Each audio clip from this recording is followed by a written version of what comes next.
In the old story, Adam and Eve live in a garden where everything's perfect. No pain, no death, no hard choices. They are like children, innocent but unaware of what innocence even means. Then a serpent tempts them. They eat from a tree they were told not to touch, and suddenly everything changes. They are cast out into a world of suffering, work, and loss. Most of us have heard this story as a tale of the fall, a punishment for disobedience, but there is another way to understand it. It can be read as a picture of how every human being grows. To understand the story, we first have to be clear about what we mean by evil. In nature, a wolf hunting a deer is not evil. It is part of a balance. Predator and prey keep each other in check. Evil is not the predator. Evil is when the balance breaks. When there are too many wolves and the deer are wiped out, or when something unnatural throws the system into chaos. Evil, in this sense, is imbalance. For human beings, evil is similar. It is not simply pain or difficulty. It is the unnatural disruption of balance, cruelty, oppression, betrayal, or any force that tears apart what should be whole.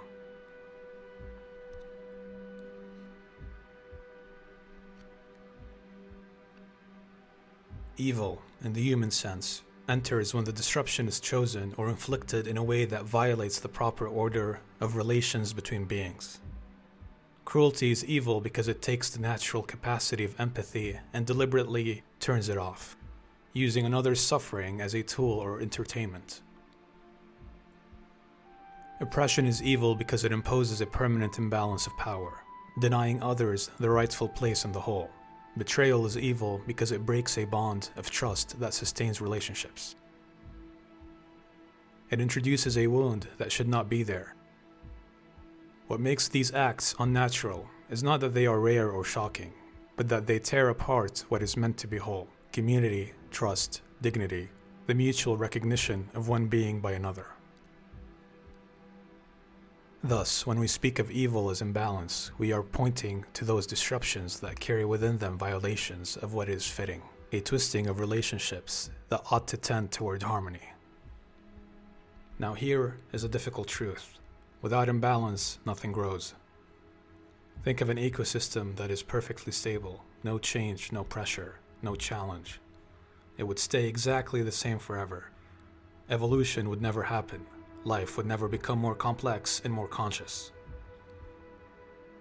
The same is true for us. If we never faced difficulty, never witnessed injustice, never experienced suffering, we would remain in a kind of ignorant peace. We would move through life like sleepwalkers, never asking deep questions, never searching for meaning. Meaning, after all, is born from contrast. We understand light because we have seen darkness. We understand kindness because we have known cruelty. We understand balance because we have lived through imbalance.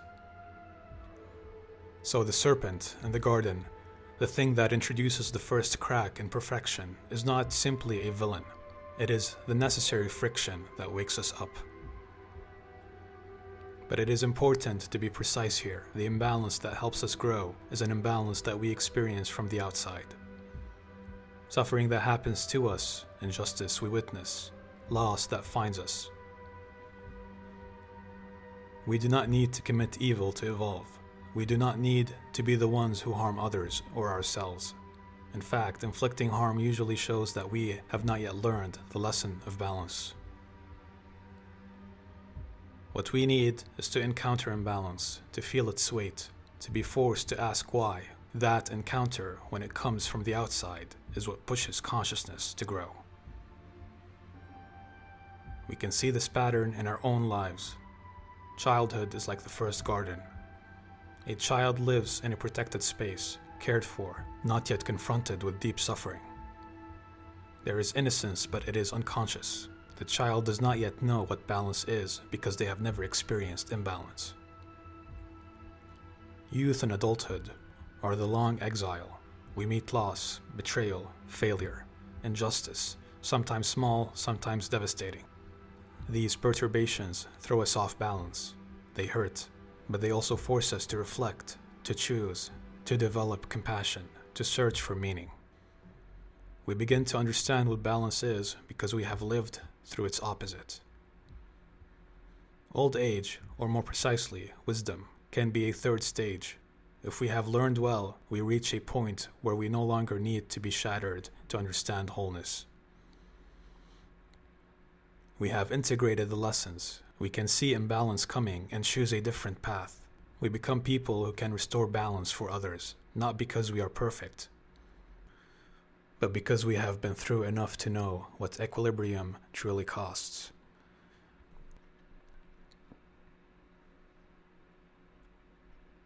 The story of Adam and Eve mirrors childhood. A child lives in a protected world. Basic needs are provided. The heaviest burdens are carried by others. The child has not yet tasted the full weight of consequences, nor have they developed the capacity to distinguish good from evil through lived experience. Their innocence is real, but it is also unconscious. They are not innocent because they have chosen virtue, but because they have not yet faced the situations that demand choice. This is Eden, a garden where harmony exists not by wisdom, but by the absence of disruption. The moment Adam and Eve eat from the tree, they enter a new stage. They gain the knowledge of good and evil. But that knowledge comes through rupture. They are expelled into a world of toil, pain, conflict, and mortality. This is the stage of adulthood, not necessarily by age, but by condition. It is the long season of life, where we encounter imbalance, suffer its consequences, make moral decisions, and slowly learn what it means to restore equilibrium. We are no longer passive recipients of harmony. We are active participants in a world that constantly breaks and requires mending. If we look at humanity as a whole, we can see the same pattern. The earliest human societies, like children, lived within tight boundaries, myth, tradition, small kinship groups with relatively stable structures. But as civilization developed, we entered a collective exile. Wars, empires, injustice, technological disruption, ecological imbalance. This is the messy, painful, creative period where humanity is learning, often through failure, what balance requires. We are collectively in the adulthood stage. We have eaten from the tree. We cannot go back to unconscious innocence, nor should we want to. The end story then becomes a projection of what comes next. A collective old age, or the stage of wisdom. This does not mean a return to Eden as it was. That would be a regression to childhood. Instead, it means a conscious equilibrium, achieved not because imbalance is absent, but because we have learned to recognize it, to choose against it, and to restore balance when imbalance appears. In individual life, this is the elder, who has been through enough to offer guidance without needing further suffering for their own growth. For humanity, it would be a civilization that has integrated the lessons of its long exile and now acts as a steward of balance, not only for itself, but for the wider web of life and for the consciousness that will come after. Thus, the three stages, childhood, adulthood, wisdom, are not just personal milestones. They are the arc of the human story, projected in myth. Eden gives us the image of our beginning. History gives us the image of our struggles. And the second garden gives us the image of our possible end. Not a return to ignorance, but an arrival at wisdom, where balance is no longer accidental, but chosen. This brings us to a final question. What if evil were completely absent? The answer depends on when. If evil were absent at the very beginning, if we had never experienced any imbalance, we would have remained like children forever. Innocent but unconscious, static, never evolving. But if evil were absent at the end, after we have fully integrated its lessons, that absence would not be stagnation, it would be fulfillment. It would mean we had grown up. We would no longer need the scaffolding of suffering to know what balance, meaning, and wisdom are. Conclusion. The old story of Adam and Eve is not just a story about a distant past. It is a projection of our own beginning, the childhood of each of us, and of humanity as a whole. The serpent, the exile, the long history of struggle, all of it is the journey we must take to become fully conscious. But the story does not have to end in exile. We can imagine a second garden, not a return to innocence, but an arrival at wisdom, a place where equilibrium is not accidental but chosen, where meaning is not given but forged through everything we have endured.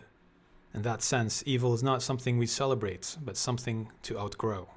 It is the fire that tempers us, and once we are tempered, we can step out of the fire and help others find their way through it.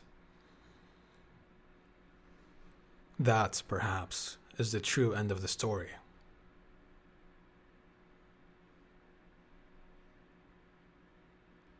So what do we do with this understanding? First, we stop waiting for a world without perturbation and start learning from the imbalances we encounter. When we witness cruelty, oppression, or betrayal, whether it happens to us or to others, we recognize it not only as something to resist, but as a teacher. We ask, what has been broken here, and how can it be mended? Second, we make the crucial distinction between experiencing imbalance and inflicting it. Our growth does not require us to become sources of evil. It requires us to face evil with our eyes open and our integrity intact.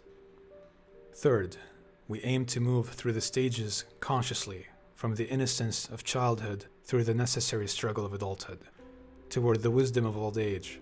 That means doing the hard work of reflection, choosing to restore relationships and systems where we can, and letting our own suffering deepen our compassion rather than harden it. Finally, we begin to act as stewards of balance in our families, communities, and institutions. We can become those who help others regain equilibrium without needing to be thrown off balance ourselves. In doing so, we participate in building the second garden. Not a return to unconscious innocence, but a conscious, chosen harmony that knows the cost of imbalance and chooses wholeness anyway. And at the heart of all of this lies a simple truth. The only way to stop perpetuating evil is to cultivate inner balance. A healthy psyche, one that has integrated its wounds, faced its shadows, and learned the whole equilibrium within, has no need to inflict imbalance on others. Such a person does not seek to dominate, betray, or crush. They have found wholeness within, and from that wholeness they naturally restore rather than rupture. A sick psyche, by contrast, lives in a state of internal imbalance, unresolved pain, unexamined fear, fractured integrity, and so it constantly projects that imbalance outward, committing evil acts as a twisted attempt to regain a sense of control or relief. The journey from the first garden to the second is therefore not only a collective one, but a deeply personal one. Each of us, by tending to our own inner equilibrium through self-awareness, healing, and the courage to face our own perturbations, become a living answer to the problem of evil. We become, in miniature, the second garden, a place where balance is not accidental but consciously held, and where the sickness that breeds evil finds no foothold. In this way, the evolution of consciousness reaches its true goal. Not a world without challenge, but a world where enough individuals have achieved inner balance that the old cycles of inflicting suffering finally begin to cease.